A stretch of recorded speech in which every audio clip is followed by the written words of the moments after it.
Today on Newsbreak, we have extended highlights of a very busy sports weekend. And what is next after a very cold weekend, Jacob Voss will tell us. All of this and more on this Monday, January 18th, 2016. Good afternoon, SLHS. I'm Dawson Aaronsdorf. And I'm Jacob Voss. We're a little short-staffed today, aren't we, Dawson? Yes, we are. But let's take a look at your top scores for today.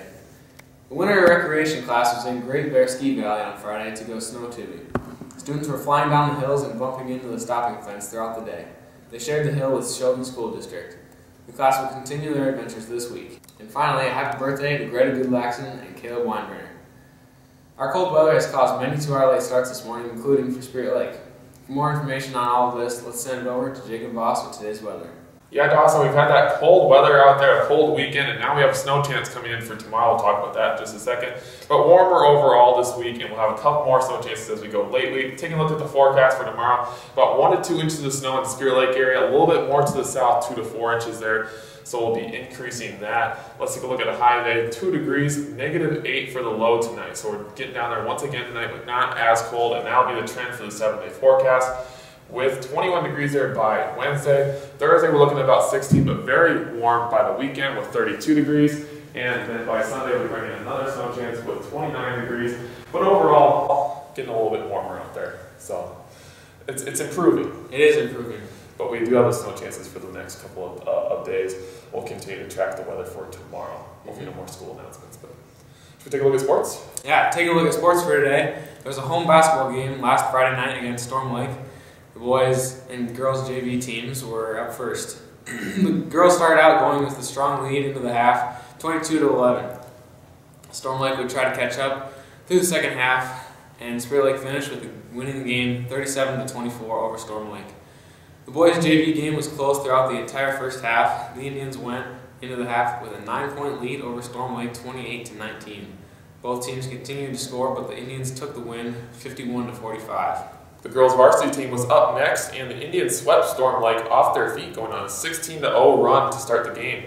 The Indians led 32-4 going into halftime. Spirit Lake had the entire bench substituted in for that second half, and they finished the game winning 61-24. The boys' varsity also had a big lead going into half, 53-23. Ryan Craner scored 10 points in the first half, also hitting that 1,000-point milestone. Congratulations to Ryan on that achievement. Spirit Lake managed to score 36 more points, taking the win 89-38. Craner ended with 18. Brown ended with 23, and Ramos ended with 17. Nick Christensen ended with 8 points. The Spirit Lake Park wrestling team had a busy day on Saturday, taking on multiple teams for the dual tournament in Esterville. First, they would take on the home team, Esterville, Lincoln Central. 8 wrestlers won by default, and Cornwall and Newman pinned their opponents, taking the 60-24 victory. Spirit Lake Park took on Bishop Heelan next, and the strong part of the lineup for the Indians won making for an easy 43-27 victory over Heelan. After that, Bill Hunter Akers was not able to participate in the rest of the tournament due to his shoulder injury. Taking on the Indians of Forest City next, Newman, Dunn, Kramer, and Harrington started with the lineup with pins. After that, Spirit Lake made several more pins, and they defeated Forest City 54-27. Spirit Lake Park was 3-0 at the lunch break. After the break, things didn't go quite as well for the Indians. They started with taking on Linn-Mar. Dunn, Kramer, Tuttle, and Cornwall were the only wrestlers to win against their opponents. Linn-Mar easily took the win 46-13. To round out the day, Spirit Lake Park took on Blue Earth area. Wrestlers with wins included Tuttle, Jones, Powell, Newman, and Dunn. Blue Earth took the champion title, defeating the Indians 49-25. Spirit Lake Park ended the day taking 3rd place as a team. And there was also another huge accomplishment for junior John Tuttle as well. He picked up his 100th career win in his match against Blue Earth area. Congratulations to John on that achievement. And moving on, the Spirit Lake boys and girls varsity basketball teams were back in action on Saturday night, taking on their rivals Okoboji Pioneers for the final time. It was a close game for Okoboji and Spirit Lake girls. The Indians led the Pioneers going into the half with an 8-point advantage, 21-13. After half, it became a lot closer. At the end of the third quarter, Spirit Lake led by 1 point, 26-25.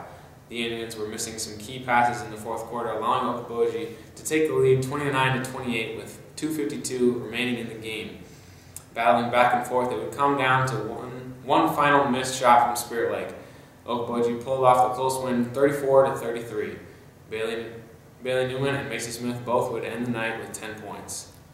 The boys were up next, and things would be close again in the first half. They would go into half with a 9-point lead over Okoboji, 34-25. At the end of the third quarter, Spirit Lake still held the lead 48-40, not letting up. The Indians took the win 65-51 with 26 points from Craner and 18 from Brown. Okoboji and Spirit Lake will only play in volleyball starting next year, as well as the shared sports. More sports action tonight as the freshman basketball teams will be taking on Unity Christian at Unity Christian starting at 6 o'clock tonight, with the girls followed by the boys. Coverage tomorrow on Newsbreak.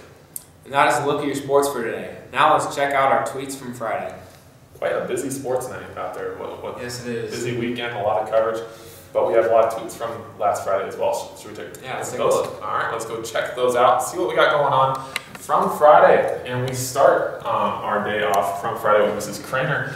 Barbara is dressed up for the Project Runway show. Mrs. Shrunk, #SLJ turned Nick at Hemingway's typewriter while he was on his boat. Officer Deere, Youth Academy with their DNA.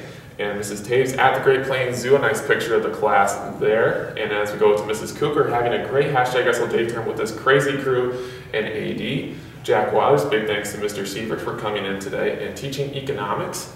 And Mrs. Blight ziplining at a volcano in Costa Rica, exciting there. Mrs. Sear, creme brulee day. Judges are taste testing, have a couple of guest judges there. And we'll continue to have more of those tweets for you tomorrow, but now we'll send over to Dawson. And that's all the time we have for today, SLHS. Thanks for watching and have a great day.